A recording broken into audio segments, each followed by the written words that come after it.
As long as you remain unconscious, you're being controlled and driven essentially by the laws of nature and your environment. You could say karma. It's sleepwalking, and we all do it. It's not that we choose to stay in the dark, it's that we don't even know we're in the dark.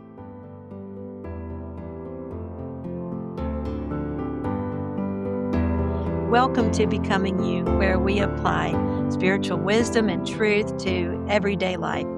You'll notice that we don't get caught up in political dynamics. There's enough of that going around, or the noise of current events. Those are all outcomes. Here, we really focus on the cause or the origin of the outcomes and how to engage in your life in a more conscious way. I'm Terry Hasty. And I'm Haydn Hasty, and today we're looking at the profound dynamics of birth, death, and the in between of those two, which is the becoming process. I just love this topic because it's not like a philosophical exercise, Hayden. There's so much direct application for our lives. For a long time, I paid attention to the birth process, whether it was of actual babies, particularly when I was having babies, or how an idea comes to fruition, how the birth process works. And of course, I've paid a lot of attention to death, the fear of losing people that I love, the questions of what comes after. But the becoming, which is 99% of what we're talking about here, Right. that's a concept I don't think I really even started dipping my toes into until, late 20s and early 30s. When did you start thinking about this whole becoming and becoming who you were destined to be and kind of the process of evolving into the truth of who you are? Well, there's the curiosity that occurred first. I didn't have any understanding of that when I was young, but I was a senior at St. Andrew's School for Boys. It was an Episcopal boarding school in Sewanee, Tennessee. And my French teacher, Mr. Chambers, it was my fourth year of French. And he and I were walking from the academic building up to the main part of the campus one day. And we're just talking. And he reaches in his bag and he says, "Hayden, I have a gift for you."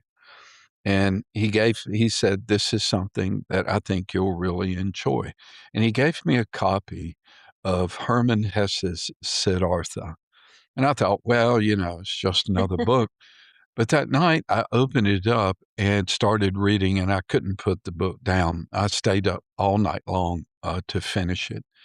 And I realized there's something else that is going on. That's so interesting, is that's really the first book when I was an English teacher, so I was already a teacher, not a student, and Siddhartha was part of the curriculum of world literature, and I was in so, moved by that book, the same as you, I couldn't put it down. It was the first I think that really may have been the first time I started thinking beyond the things that I'd been taught and the way that I'd always thought Siddhartha was an open door to another way of looking at things. I didn't know it at the time, but I'd never been this before, but I was becoming a reader. Mm. Really for the first time in my life, I was loving French literature and was starting to read Camus and Sartre and all the existential stuff, which fueled, my meaninglessness that I saw in life and all the difficulties that were related to the depression that I was dealing with. But I saw, yeah, well, this is true. Of So I'm course. right. There is no meaning to the world. It kinda makes me think of in our last podcast, Hayden, you sitting on the roof of the Monroe Hotel and seriously, I don't know if you were seriously contemplating, but contemplating No, I death was. and contemplating, the meaninglessness of life. I was finding myself drawn toward a lot of Eastern stuff I was starting to read. I read, for example, one of the first books I read was The Three Pillars of Zen, which was just tremendous. I had gotten my own copy of the I Ching and was starting to read that. But I was very young and I didn't have a very strong understanding of a lot of that stuff. But I did have a very deep appreciation for it. So I was getting exposed to this and I was beginning to learn and experience that some people, some individuals are spiritually marked. And no matter what you do, your life is going to turn toward that spiritual path. And I was in the process of learning that I was one of those people. What? We're There's all nothing special about it. That's not what I'm saying. I'm saying I was going to have no choice. I was going to go down that path because that was the path that I was supposed to take. Well, that's what I was just going to interject was that we are all spiritual beings in this physical experience. It's just whether we get curious about it or whether we have a teacher, a guide that helps us, or lots of times it's just whether we experience enough difficulty in life, that forces us to move into Right. that deeper path or My point is if you don't know why you're here, if you don't know why you're born, and there's the first part of the equation, then you don't know what to do. How could you know what to do if you don't know why you're here? If you don't know what to do, then you don't have a clue as to what it is you're supposed to become. If you don't know what it is you're supposed to become, then you die the same way that you were born, Mhm. which is you don't know why you're here, and all you do is keep repeating that process. And it's painful and it's sad, but the rules are changing, the game is changing, and we're starting to wake up. It reminds me, hey, one of my very favorite books, since we're still talking about books a little bit, by Carl Fried Graf Durkheim. And his book is The Way of Transformation. I can quote him here because this is something that I found to be true in myself. And I think it's true for all of us, or I can't say all, but for many, many people, that this is the quote, there is the threefold sin of seeking possessions, assuming importance, and striving for power.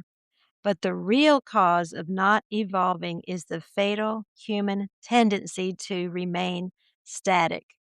The real cause of us being born, having our whole lifetime and dying without changing is inertia, and that makes sense to me. I mean, sometimes I'm guilty of it, like, I wanna freeze frame things. I want everything to stay just as it is when I'm thinking everything is perfect, and I want it to be that way, forever. Of course, that's not how life is.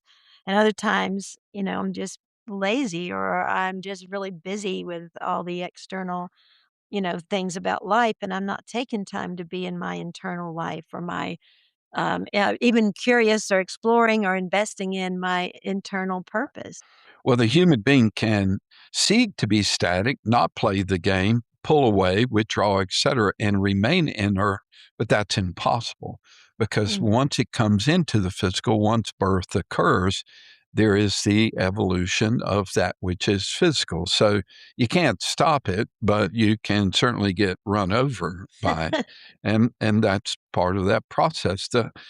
Going a little bit deeper into birth, death, and becoming, there's a more significant question, which is birth for what reason?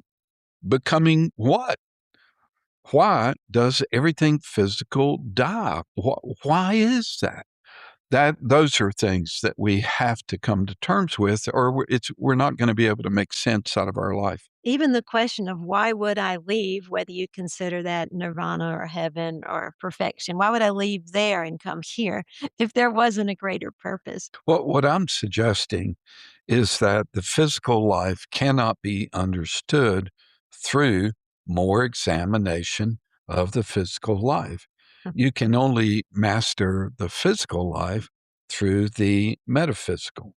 So, to put it simply, consciousness is the blueprint for how the invisible becomes visible. To imagine that you are an eternal being is actually just mind blowing. We see the invisible soul become visible in birth, and then we see the becoming process, which is the growth or the expansion. But we have such little understanding of how the process of becoming works. Consciousness really isn't just a catchphrase, it's actually the science of living, or you could say the science of the metaphysical and how the invisible becomes visible. So you're saying that the becoming process is still a science. It's just not the science that we're used to, like biology, chemistry. No, and of course, there have been thousands upon thousands of books that have been written about human development and how we gain more and more perfection about who we are. But the problem is the analytical mind, the ego mind, just really is completely unaware of anything more than itself. It just It wants to measure and weigh and separate and divide and label. That's a big one. That's exactly what it does. But once the intellect is done explaining the process of life, then we're no more enlightened at the end of that than we were at the beginning. Even when you dissect it all out, like through self awareness, well, when my mind does this, my body does this, then my emotions does this, we still don't really know anything. I mean, you come from the unknown into the unknown, but that doesn't mean that the unknown is unknowable. So, and we've talked about this in our emotional intelligence work. We kind of have to be out of our mind, out of that self awareness loop, the closed tape loop, as we call it. We have to get out of that to understand what's really going on. And I think it's very challenging to put the mind in the back seat. I think when it's happening, or the change is happening so radically, even in the physical world, we have to have a radical change in the invisible too. The wisdom and understanding that every single human being has sought to try to make sense out of being a human being is finally really sitting right here in front of us. Now, that was not the case 30, 50 years ago, but we have to realize that consciousness picks up exactly where everything else leaves off. And all of the hundreds of modalities that have been built around human development, it's not that they're obsolete, Mhm. it's that they are incomplete. And there's a specific reason why. But the danger that we face now in all of the changes that we're witness to is repeating Hmm. what did not cause us to transcend all this insanity before. It coulda helped us feel better for a bit, and I understand that, I've had that experience too, and then we kinda go back into the same old closed tape loop that I was just talking about. And then this new path, the consciousness is really a lot easier. I think the old path is much more challenging as we talk about as self-awareness because its goal is survival, like, number 1, that's impossible, nobody survives life, so that can lead to feelings of despair, depression, and meaninglessness. I mean, how could we not feel that Right. way? It's part of that process. But this new path, the one of consciousness, is about shifting our perspective, like, we aren't just here to survive, this is what has been so motivational and inspirational to me. We're here to manifest, and that's a very different lens. Our experiences aren't just random events to get through, they're tools of our growth, and And then the question is manifest what? And of course, there's an answer to that. and on the path of consciousness, the challenges that we face are not just obstacles or unfair or unjust. They're they're more like sandpaper that refines and kind of smooths our rough edges. And when things don't go our way or we don't like the sandpaper experience, or we make a mistake, it's easier to handle when we're conscious about it because it's all a part of the unfolding and we can not only understand but apply this truth that mistakes don't threaten the truth of who we are. The truth of who you are is much grander than any single event or even a struggle that may go on for an Years. extended period of time. Your being is much grander than any of that. Well, think of it this way the entry, so talking about the birth process, the entry of the soul into the body is very similar to essentially the Big Bang concept, which I accept. I have no firsthand experience of that, Well, not that you remember. or that I would remember, but it sounds absolutely logical to me that you everything is compressed. The absolute, the all that is, that everything is compressed into a single tiny point. That is your destiny, the purpose of your life, events, situations that you have selected in order to evolve. All of this is contained in that. And then, boom, all of a sudden, you cross the threshold from the invisible into the From visible. the metaphysical to the physical. Right. And just like the universe itself, the boom or birth is followed by an expansion. That expansion from birth to death is the becoming process. Is life random? Well, I would ask anybody, does that sound random to you? That you have that a soul literally comes into a physical body to experience evolution in the physical world. That's not random. Well, I just love this, Hayden, because when you said after the boom, there's the expansion, and I think that's true, but I think oftentimes life feels like a contraction, not an expansion. Well, that's the inertia. Right. When Mhm. we hit the wall, when we are sidetracked, when we pursue our distractions rather than our purpose and destinies, then here comes the inertia of trying to maintain that. I don't want to do this. I don't want to have to deal with this, etc. And so here come essentially the self-imposed difficulties and sufferings are going to force us out of that. But to have a blueprint that is so precise that it manifests the infinite into time and space, Whoa. then how could anything be meaningless? And that includes the collapse that we are witness to in the world today.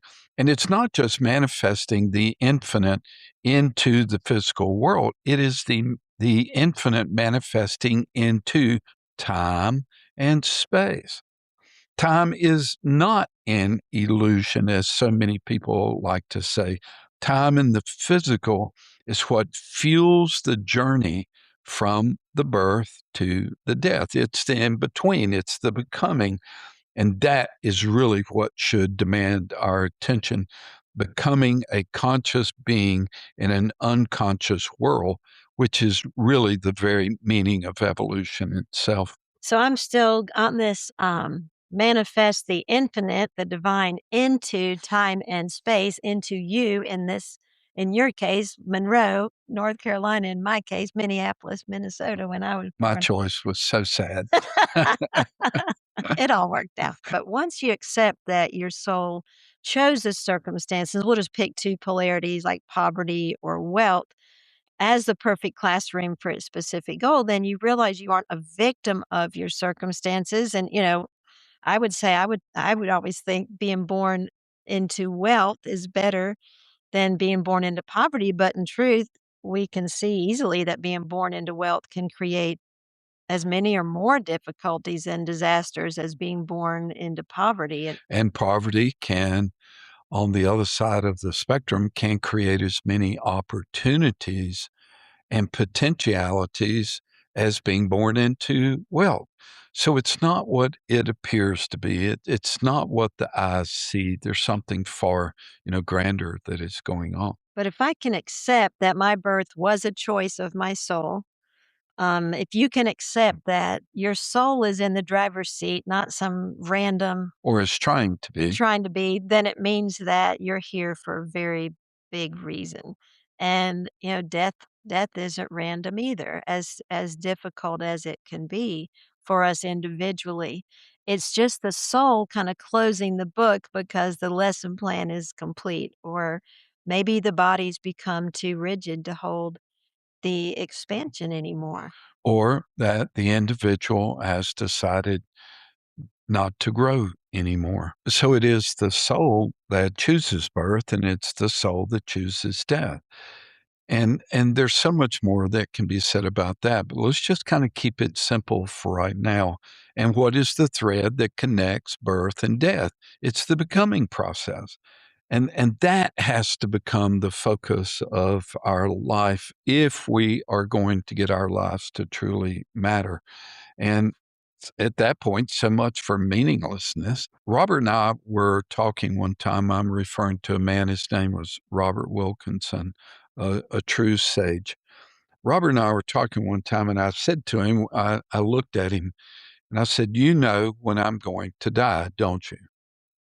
And he paused and he asked me, he said, "Are you afraid of dying?" And I said, "No." He said, "Then there is no need in knowing." He said, "But I will tell you that your death is on the calendar."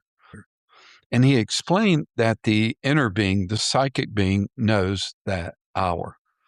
I learned from those conversations with Robert that there was no such thing as death, that birth and death were two sides of the same coin. Birth and death is kind of like a door. You have the entrance side and you have the exit side, but it's still the same door, nevertheless. You know, when you said that about the soul knows the hour, there are times when, for example, when our dear friend Debbie, she died in a car accident, and we went to the interstate and were collecting their things because her husband was in the hospital and was also very badly hurt. And we found all these letters that she'd written people on the drive. She'd written her mother and father, she'd written her sisters, she'd written her, it was fascinating. She knew. There was a knowing, and so, of course, we got those letters to her loved ones, but the soul knows the hour. So it's not exactly what we've been taught. The soul doesn't take birth and the soul doesn't die. It's the infinite and finite form.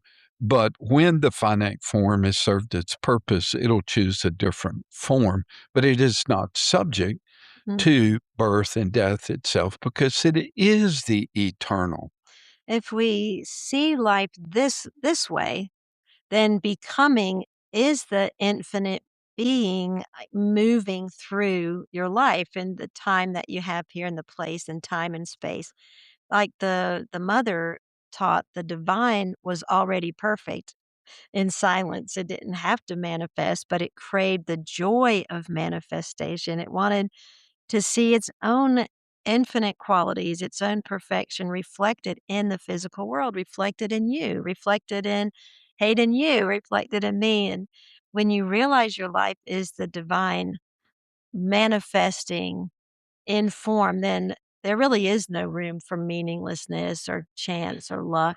Well, it changes everything. It even not just implies, but reveals clearly that even our struggles have an intended purpose. And sometimes that can be really, really difficult to acknowledge, but I know that that's true, but it kinda throws a kink in this idea of free will. I always laugh. Even this morning, I was like, "Robert, I wish I could have this conversation with you again," because I used to argue with him about free will, and I was convinced I had way more free will than I now think I actually do.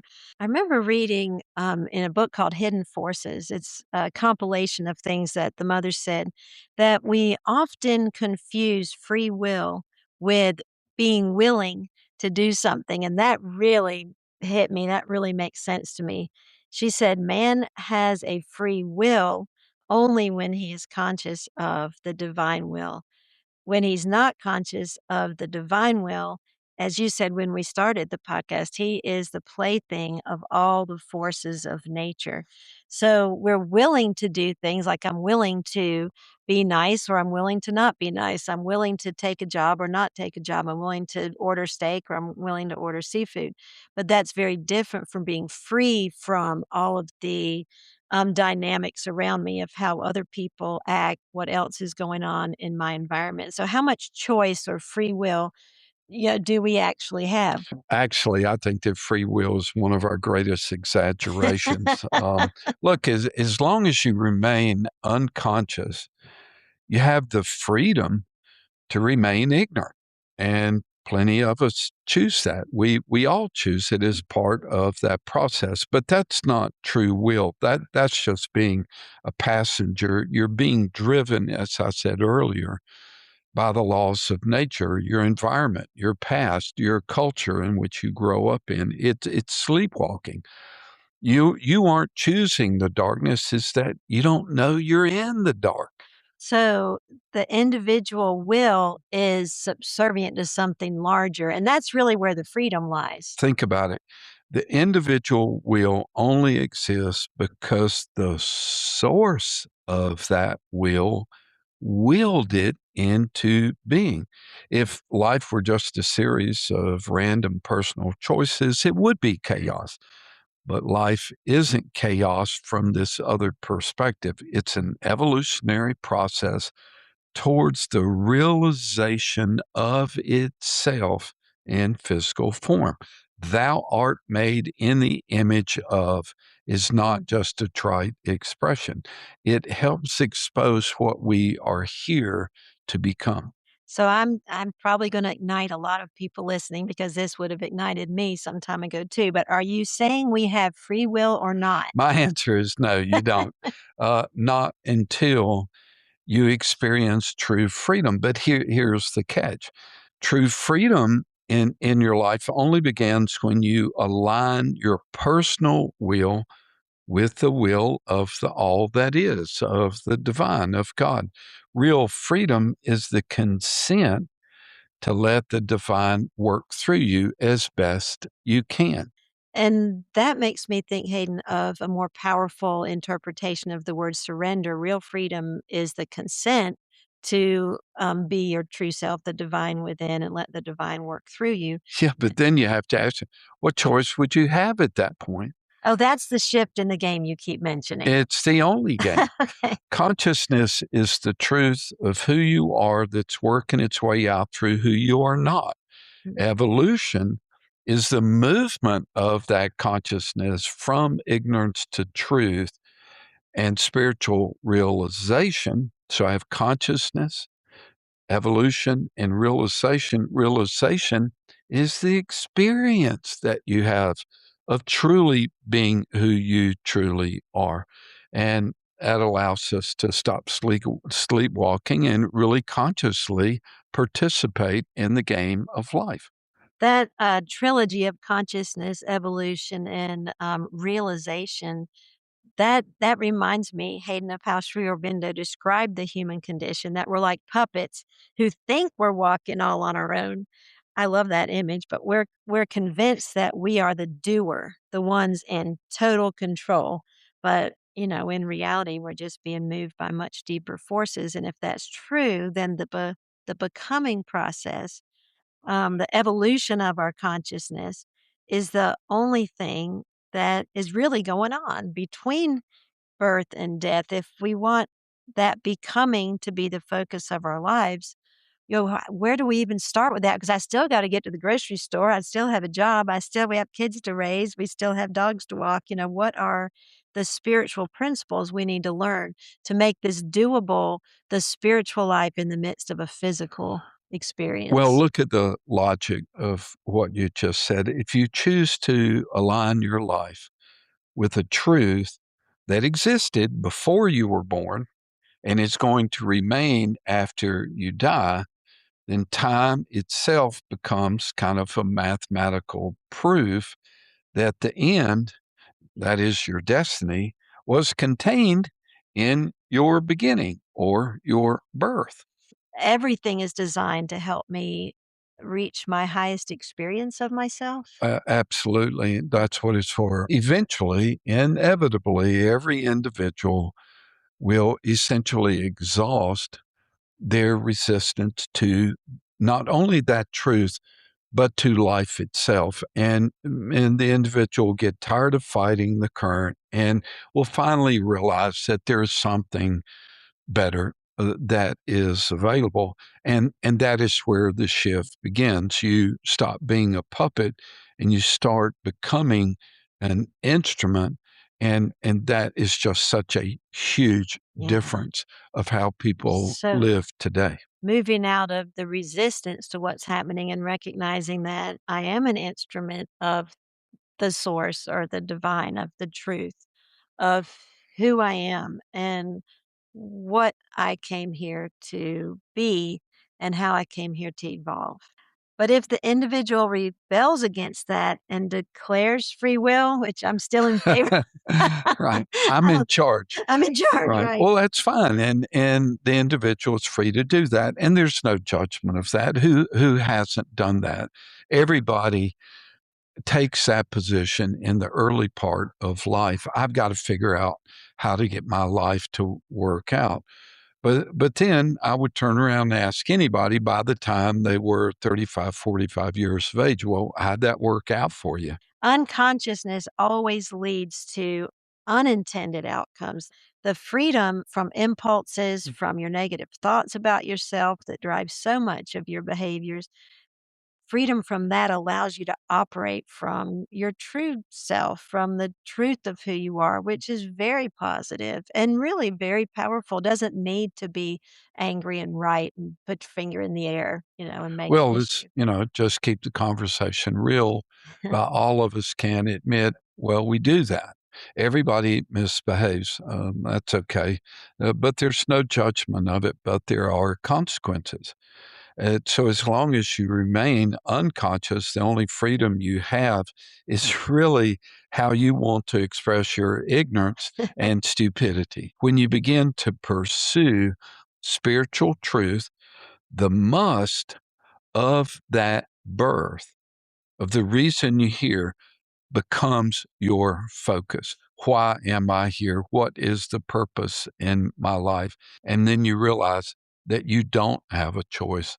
And now we're back to the concept of no free will, because that is truly running the show, or at least is attempting to.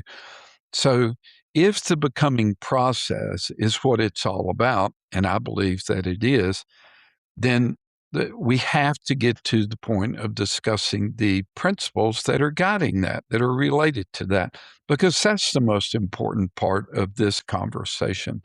We have consistently stated that the work that we're involved in is about individual transformation through spiritual realization.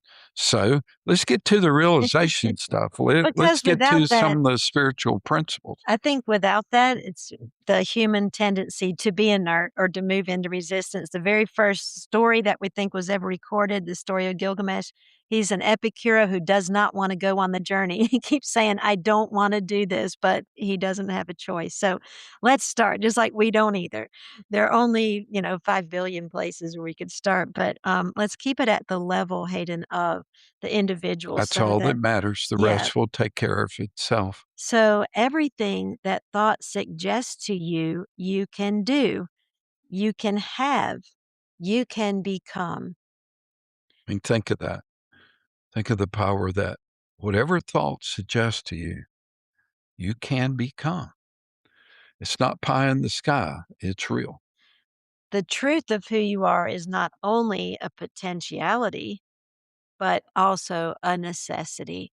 It's vital for you to become who you came here to become. To fulfill the unrealized potential that lies inside of you. And when you or I sincerely aspire to learn the truth of who you are, then that aspiration is the very path that leads to your transformation. You don't have to know how it's going to happen. It's just aspire, choose, desire to know the truth of who you are, which is so much grander than the illusion that we all make up. We call it the negative ground of being, the limitations that we think are true about us. They're really not. I I like the last one that you said, that the basically that the aspiration or the path that you choose to start learning about your true self, not from a psychological analysis, but from this deeper understanding, is the very path that is going to lead to your transformation. And just being able to give up a little bit of your resistance and being willing to start learning about your beautiful self is really something. You are awakening to the gods. I mean, really, I look at it that way. Joseph Campbell talked about this so much. And when you're Michael Meade talked about this so much. And when your ego moves into resistance, like, "Who do you think you are? Sit back down." You just tell your ego, "Look, you've been running this show long enough. I'm gonna take a different path." Well, I'll share three. You shared three concepts. I would like to share three. So here's my first one. The highest reality of your life is not suffering and the endless disappointments you face, but a self existent joy, a bliss that you reside in spite of the insanity of this unconscious world. I would add principle number 2 here, which is the level of signal that you're capable of picking up on in that process is completely dependent upon the level of background noise. I mean, this has been known Mhm. for decades upon decades.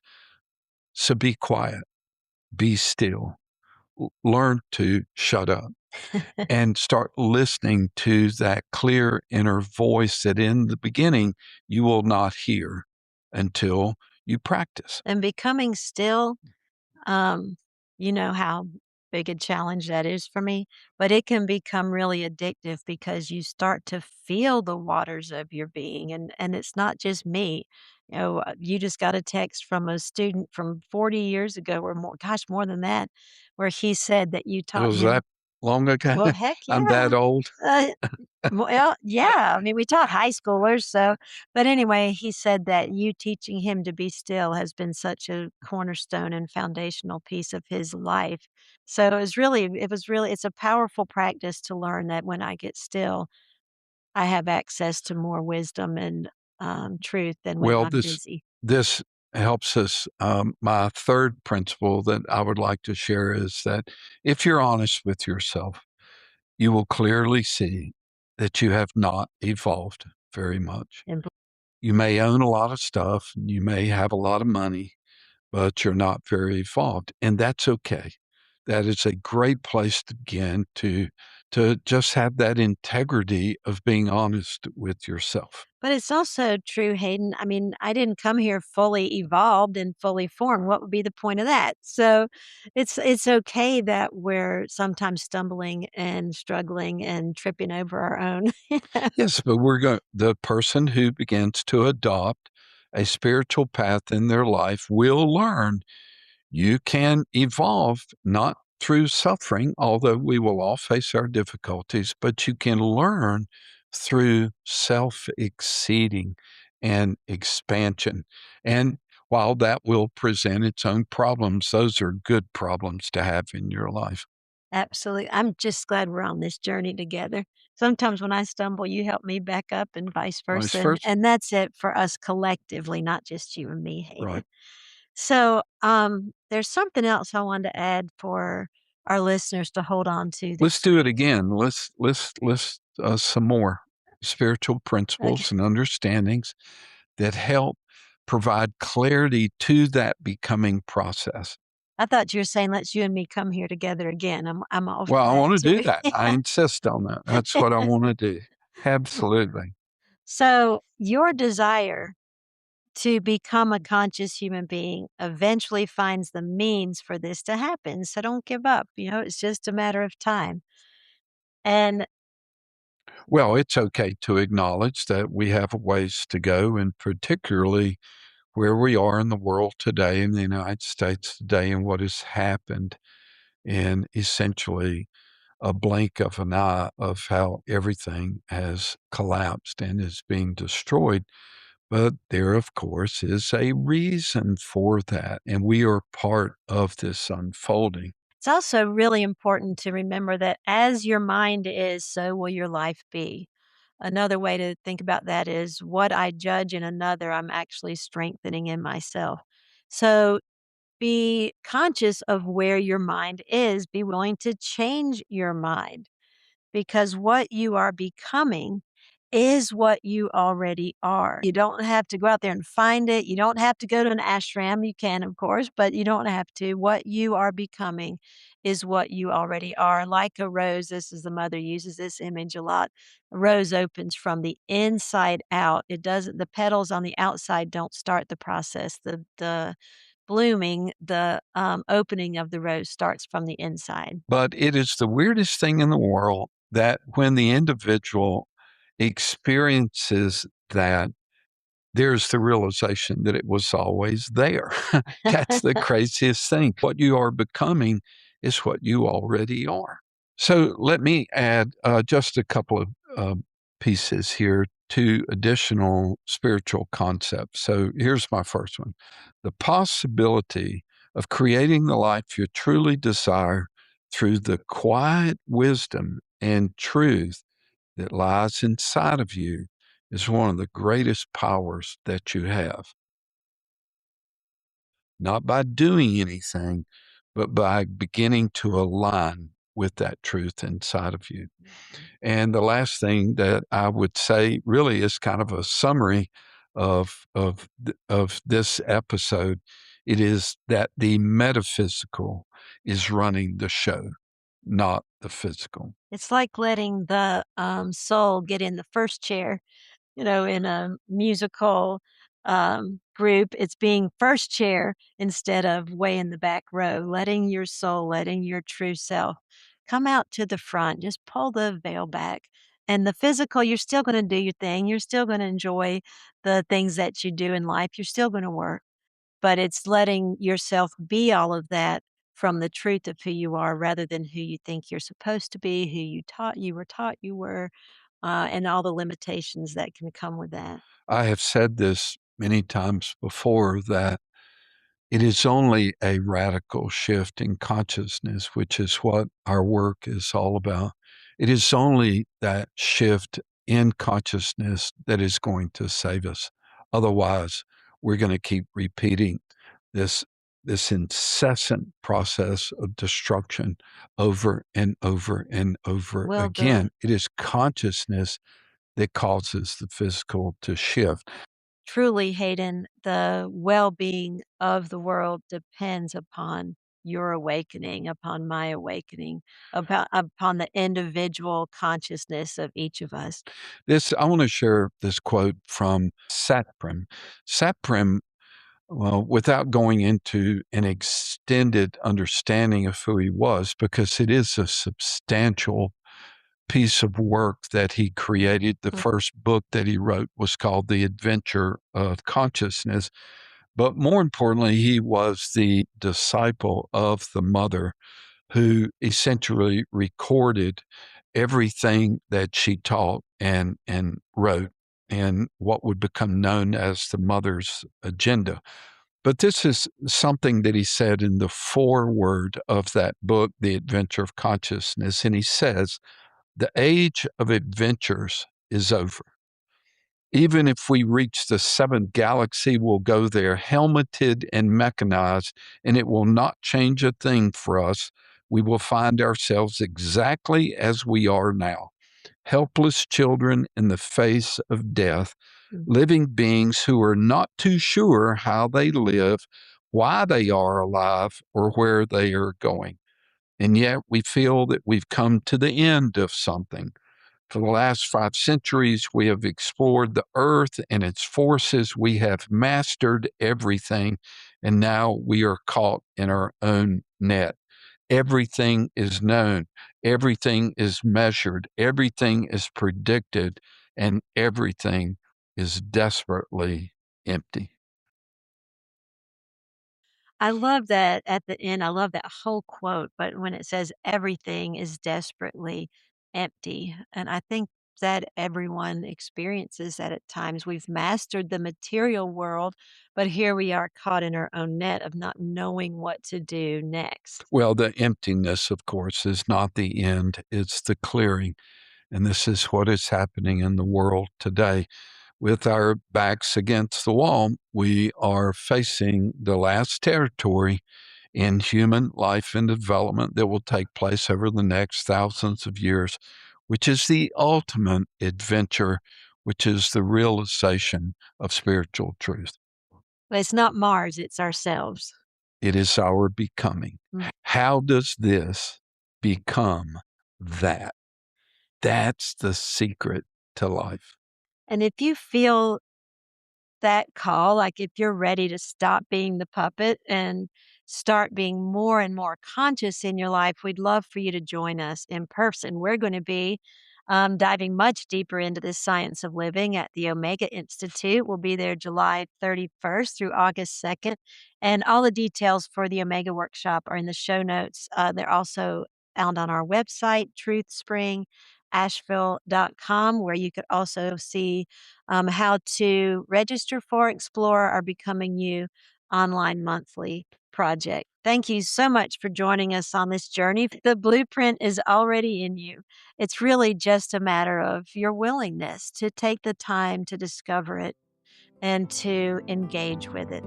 We'll see you next week. In the meantime, we'd love to hear from you with any questions or comments. So thank you so much. See you soon.